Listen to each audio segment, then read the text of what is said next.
Hello ಎಲ್ರಿಗೂ ನಮಸ್ಕಾರ. Australia ವಿರುದ್ಧ ಅಬ್ಬರಿಸಿ ಬೊಬ್ಬರಿದ ರೋಹಿತ್ ಶರ್ಮಾ. ಆಸ್ಟ್ರೇಲಿಯಾ ಬೌಲರ್ಗಳ ಬೆವರಿಳಿಸಿದರು. ವರ್ಲ್ಡ್ ಕಪ್ಪಿನ ರಿವೆಂಜನ್ನು ತೀರಿಸ್ಕೊಂಡ್ರು ಅಂತಲೇ ಹೇಳ್ಬೋದು ರೋಹಿತ್ ಶರ್ಮಾ.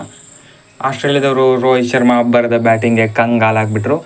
ಇಂಡಿಯಾ ಮೊದಲ ಇನ್ನಿಂಗ್ಸ್ ಹೈಲೈಟ್ಸ್ ಆಗಿತ್ತು ಅಂತ ಈ ವಿಡಿಯೋದಲ್ಲಿ ನೋಡ್ಕೊಂಡು ಬರೋಣ. ಅದಕ್ಕೂ ಮೊದಲು ಚಾನಲ್ಗೆ ಹೊಸಬರಾಗಿದೆ ದಯವಿಟ್ಟು ಸಬ್ಸ್ಕ್ರೈಬ್ ಮಾಡಿ ಸ್ಪೋರ್ಟ್ಸ್ ಅಪ್ಡೇಟನ್ನು ಪಡೆಯಿರಿ.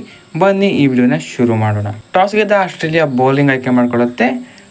ಟಾಸ್ ಸೋತ ಇಂಡಿಯಾ ಬ್ಯಾಟಿಂಗ್ಗೆ ಬಂದು ಆರಂಭಿಕ ಆಘಾತ ಅನುಭವಿಸುತ್ತೆ. ಯಾಕಂದರೆ ವಿರಾಟ್ ಕೊಹ್ಲಿ 0 ರನ್ಗೆ ಔಟ್ ಆಗಿಬಿಡ್ತಾರೆ. ಇದು ಸ್ಟ್ರೈಟ್ ಅವೇ ಇಂಡಿಯಾಗೆ ಪ್ರೆಷರಲ್ಲಿ ದೂಕುತ್ತೆ. ಈ ಪ್ರೆಷರ್ ಸಿಚುವೇಷನಲ್ಲಿ ರೋಹಿತ್ ಶರ್ಮಾ ಹೇಗೆ ಆಡ್ತಾರೆ ಅಂದರೆ ಆಸ್ಟ್ರೇಲಿಯಾದವರೇ ಕಂಗಾಲಾಗಿಬಿಡ್ತಾರೆ. ಮಿಚೆಲ್ ಸ್ಟಾರ್ಕ್ಗೆ 28 ರನ್ ಒಂದೇ ಓವರ್ನಲ್ಲಿ ಸಿಡಿಸುವ ಮುಖಾಂತರ ಸ್ಟ್ರೈಟ್ ಅವೇ ಪ್ರೆಷರ್ ಹಾಕಿಬಿಡ್ತಾರೆ ರೋಹಿತ್ ಶರ್ಮಾ. ಅಬ್ಬರದ ಬ್ಯಾಟಿಂಗ್ನ ನಡುವೆ ಪಂತ್ ಅವರಿಗೆ ಸ್ವಲ್ಪ ಸಾಥ್ ನೀಡ್ತಾರೆ. ರೋಹಿತ್ ಶರ್ಮಾ ತಂಡದ ಮೊತ್ತ 52 ಆದಾಗ ರೋಹಿತ್ ಶರ್ಮಾ ಅವ್ರದ್ದೇ 50 ಆಗಿತ್ತು. ಅಷ್ಟು ಡಾಮಿನೇಟ್ ಪರ್ಫಾರ್ಮೆನ್ಸ್ ಕೊಟ್ಟಿದ್ರು ರೋಹಿತ್ ಶರ್ಮಾ ಅವರು. ಬೌಂಡ್ರಿ ಸಿಕ್ಸರ್ಗಳ ಸುರಿಮಳೆಗಿದ್ರು. ಯಾಕೆ ಅವ್ರಿಗೆ ಹಿಟ್ ಮ್ಯಾನ್ ಅಂತ ಕರೀತಾರೆ ಅಂತ ಮತ್ತೆ ಪ್ರೂವ್ ಮಾಡಿಕೊಂಡ್ರು ರೋಹಿತ್ ಶರ್ಮಾ ಅವರು. 50 ಆದ ಬಳಿಕ ಕೂಡ ಅವರ 6 ಹಿಟ್ಟಿಂಗ್ ಮುಗಿಲಿಲ್ಲ.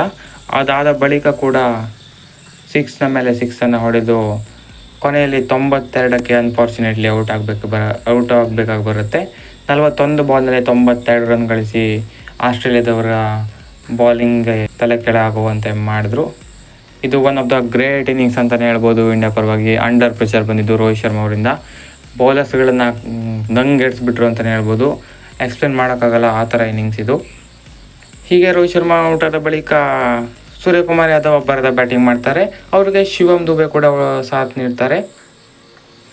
ಹೀಗೆ ಚೆನ್ನಾಗಿ ಆಡ್ತಿರ್ಬೇಕಾದ್ರೆ ಸೂರ್ಯಕುಮಾರ್ ಯಾದವ್ 31 ರನ್ ಗಳಿಸಿ ಔಟ್ ಆಗ್ತಾರೆ.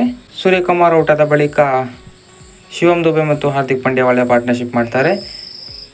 ಹೀಗೆ ಅವರು ಕೂಡ ಬೌಂಡ್ರಿ ಸಿಕ್ಸರ್ ಕಾಂಟ್ರಿಬ್ಯೂಟ್ ಮಾಡ್ತಾ ಶಿವಮ್ ದುಬೆ ಕೊನೆಯ ಓವರ್ನಲ್ಲಿ ಔಟ್ ಆಗ್ತಾರೆ. 19ನೇ ಓವರಲ್ಲಿ ಔಟ್ ಆಗ್ತಾರೆ.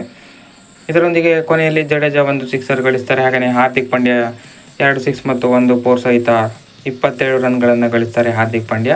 ಇದರೊಂದಿಗೆ ಟೀಮ್ ಇಂಡಿಯಾ ಭರ್ಜರಿ 205 ರನ್ಗಳ ಬೃಹತ್ ಮೊತ್ತವನ್ನು ಆಸ್ಟ್ರೇಲಿಯಾ ವಿರುದ್ಧ ಗಳಿಸ್ಕೊಳ್ತಾರೆ. ಇದಕ್ಕೆ ಪ್ರಮುಖ ಕಾರಣ ಅಂದರೆ ಇವತ್ತಿನ ಮ್ಯಾನ್ ಆಫ್ ದ ಮೂಮೆಂಟ್ ಅಂದರೆ ಅದು ರೋಹಿತ್ ಶರ್ಮಾ ಅಂತಲೇ ಹೇಳ್ಬೋದು. 41 ಬಾಲ್ನಲ್ಲಿ 92 ರನ್ಗಳ ಅಮೋಘ ಅತ್ಯಾಕರ್ಷಕ ಬ್ಯಾಟಿಂಗ್ ಮುಖಾಂತರ 205 ರನ್ ಗಳಿಸುತ್ತೆ. ಸೊ ಇದಾಗಿತ್ತು ಇಂಡಿಯಾ ಬ್ಯಾಟಿಂಗ್ ಹೈಲೈಟ್ಸ್. ಹೆಚ್ಚಿನ ವಿಡಿಯೋಗೆ ಸಬ್ಸ್ಕ್ರೈಬ್